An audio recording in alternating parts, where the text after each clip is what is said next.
Matatu Owners Association na Keria Kia Association of Kenya Insurance nigo baikirana ase gospeka bose committee bunge ya public petitions yokorawa no mubunko Runyenjes Eric Karemba ase bakwe murunganiria amangana ya insurance monoko nyora insurance kitari wakana kibesa ya ikero ekina kiairire ekiye koirera abanyana kigari ko bwatwane nibo yabo koirwa nigo barigetie komanya nase kibago twarera insurance kitari wakana unatokomanywa n'umuriketo Josephat Moracha Chinga kia sekta ya matatu ebwatwa bokon ao litukoria rero ni gwekiombe kia Matatu Owners Association baikira sebunge asoko yeboria kurigereria amachiko na kuboria bokorerwa insurance regulatory authority asoko likia chini insurance chinyinge ekyo kitari kwa kana kibesa kia bantu banyorire emebasoko na yechipara iya irero kubwatwa kwa banyene kigari na mono okourwa kwenibo yabo. There is the disorganization in the matatu industry, but also there is the issue of the unsettlement of the claims. The issue is a national problem.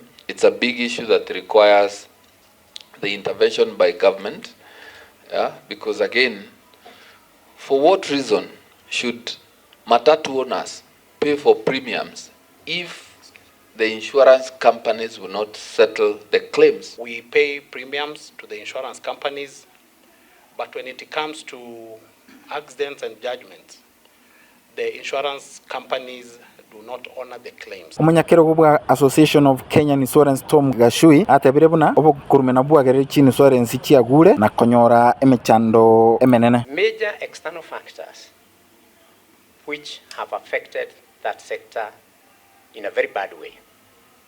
The biggest is corruption, and that corruption cuts across very many sectors when it comes to enforcement of the laws, the police, and so many other players who come into that space. That now excludes the matatu owners, and it also excludes the insurers.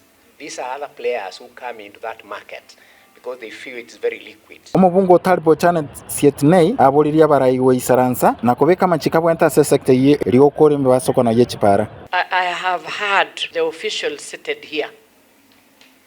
Their system is so organized that I do not see why the matatu industry itself cannot actually self-regulate in terms of discipline, in terms of how they operate, so that we can actually reduce this risk. I am one.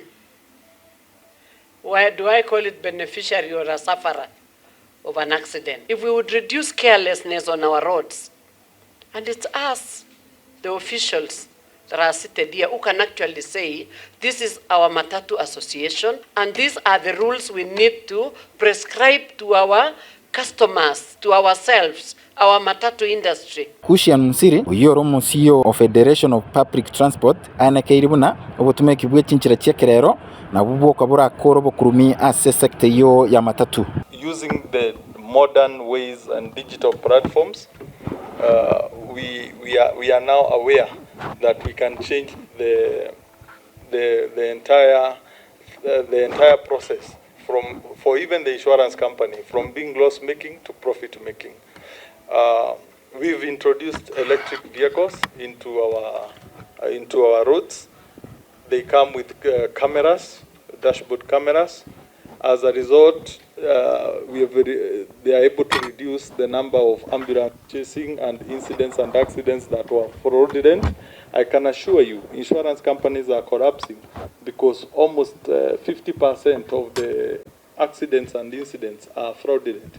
They never happened. Now gone into the police stations, we've been able to single out very many fraudulent cases which have gone unpaid, and people have the fraudsters have disappeared. Reporter ya TV kurwa magacha manene yebunge Marita Josephat Moracha.